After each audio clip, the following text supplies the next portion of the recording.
Hey, welcome into DomTime. Our guest tonight, Dan Gross, Gross Communications, Kevin Reardon, columnist for the Philadelphia Inquirer, and Dan, Arsenio Hall back. I remember when that was the hot show, Clinton playing the sax there, and I read today, I think it's close to 20 years, 2 decades. It doesn't seem like that long ago that Arsenio Hall's back in late night TV. Yeah, I'm curious. I'm glad he's getting the kind of traction that he's getting, at least in people mentioning the fact that he's coming back, but this isn't a slight at Arsenio, but I don't see it taking off to the same kind of level that it might have before. And I say that because there's so many different late night hosts. I mean, at the point that he was on before, it was basically him and Carson, and well, I guess Letterman was on. I don't remember the exact time. Right. But now you got George Lopez has a show. Conan's got his show on these other networks. The Fallon, Letterman. There's a lot of competition, and I think he's going to really have to do something very special. And Arsenio is not someone who people have spent a lot of time missing over the years. I mean, he was on Celebrity Apprentice or one of these shows, which kind of got him out there a little bit more. And again, he's a funny guy. I'm not denigrating his talents, but I think he's got an uphill battle in terms of really carrying a successful talk show. Well, the hot guy, Fallon. Right. Agreed?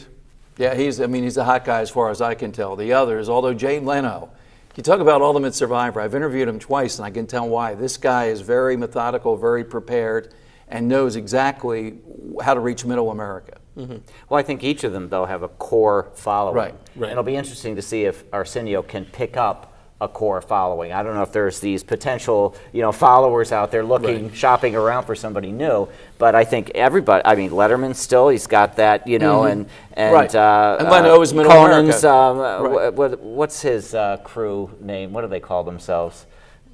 Team Coco. Yeah, Team Coco. We also forgot to even mention Jon Stewart and Colbert. I mean, they've really cut into a lot of the audience for the traditional late night hosts themselves. But I think when you point out Fallon, I think what his group is doing better or differently than other people is taking advantage of the online viewers and social media. Like they'll record funny bits with some of the guests before they're even on the show that they then release on YouTube or elsewhere on the internet. And then before the guest has even come on to play the song, a couple million people have watched them performing with the Roots, their house band. The whole dynamic is different now. Everything's changed from when Arsenio was on, especially. Exactly. Yeah. Hottest show on TV right now, 2 of them though. I don't know if you watch. Don't strike me as a Duck Dynasty watcher. Have you ever seen it? I've seen it just to see what the fuss was all about, but I don't make it a point to tune in.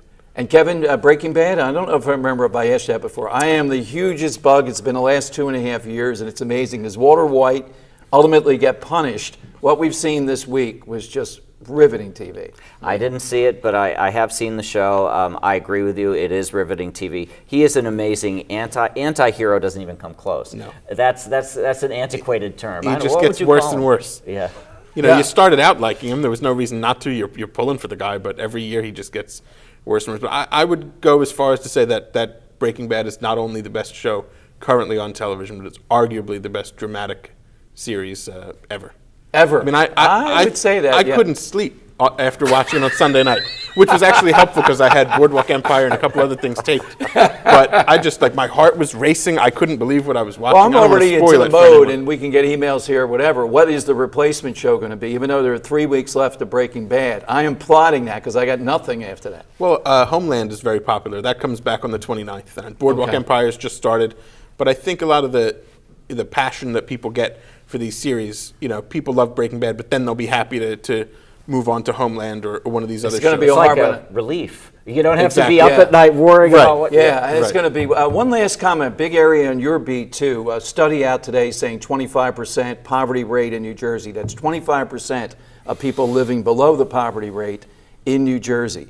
Any thoughts on that? That seems like a gargantuan number. Well, it is a huge number, and as we were discussing earlier, one of the drivers of that is the concentrated urban poverty that's a factor in New Jersey and has been for decades. Camden is the poorest city in the country. World Trade Center in downtown Camden, are they serious? On a moat kind of surrounding it? Have you seen that? These kind of proposals come along. In Camden, that's what I'm thinking. I taught in Camden, so I don't see a World Trade Center there. I don't see a World Trade Center there either. What Camden needs is something a little less flashy and a little more substantive than a World Trade Center floating on the river. I mean, Camden needs a lot more deep help, not just dollars, but something that can reach in and start to really make a change in a lot of these very poor households where kids are going to school hungry and where they're not getting the kind of care that they need. And we need to do something about this because we're wasting this enormous resource. It's all the problems of Philadelphia without all the good stuff that Philadelphia has. Well, Camden is one big poor neighborhood. Without a Society Hill or a Northern Liberties Chestnut Hill, or a right? Chestnut Hill. Right, exactly. Right. So adding a couple office towers that could very well end up vacant doesn't seem like the answer. Not a good plan. Hey, Dan, thanks for joining us again tonight. Kevin, thanks. When's the column appear? On Tuesday, Thursday, and Sunday. Thanks very much. Thank God for Kristen, too. It always gives us a lot of information, a lot of material. Hey, coming up, why 1 minute to talk about 9/11 and the Mannion Foundation and what they've done and what they do every year that has taken off now internationally. Straight ahead on DomTime.